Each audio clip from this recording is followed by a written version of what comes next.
Um juiz do estado de Goiás deu uma declaração polêmica no começo desta semana. Ele defendeu que, caso haja uma comprovação médica que o bebê pode morrer por conta de microcefalia, o aborto pode ser feito, caso a mãe queira, e que cada situação precisa ser avaliada caso a caso na justiça. A declaração é muito polêmica, o assunto também, especialmente porque os casos de microcefalia só aumentam em todo o país. Futuras mamães, em começo ou em final de gestação, se preocupam e tomam medidas de prevenção contra o Zika vírus. No geral, o tema sempre foi polêmico. No Brasil, o aborto provocado só foi legalizado em 2 situações. No caso de risco de morte para a mãe e estupro.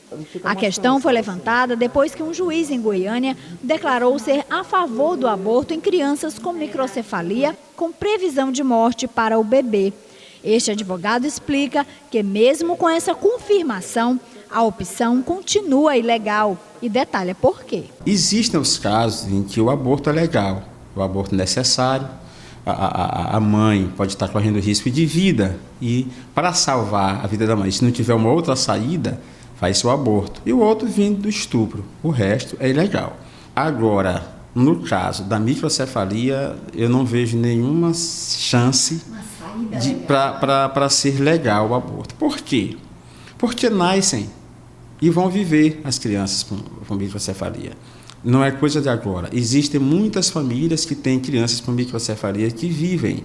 Se elas não vão ser aquela pessoa ativa, se elas não vão ser inteiramente capazes de entender, de compreender, mas são pessoas vivas. Não existe uma mãe que abandone um filho microcéfalo depois que nasce. As dúvidas sobre a transmissão do Zika vírus e do diagnóstico de microcefalia para os fetos são muitas.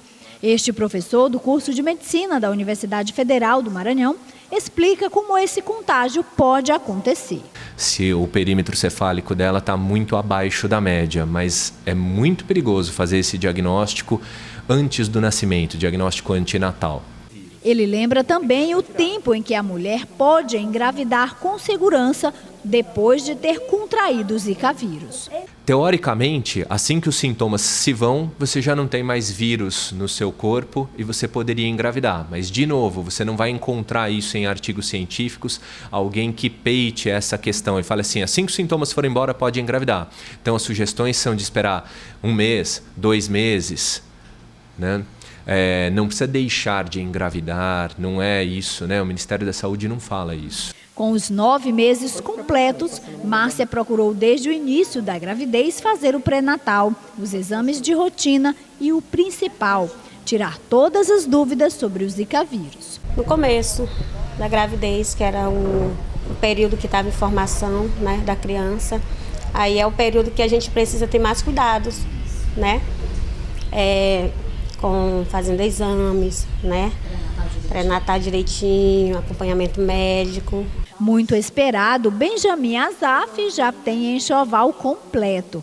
Mas o que não pode faltar mesmo é saúde. E para garantir isso ao seu bebê, a mãe coruja demonstrou entender o recado do médico e se protegeu direitinho. Eu não tive tanto aquela expectativa, né? Aquele medo. Depois ele me tranquilizou, ficou tudo certo.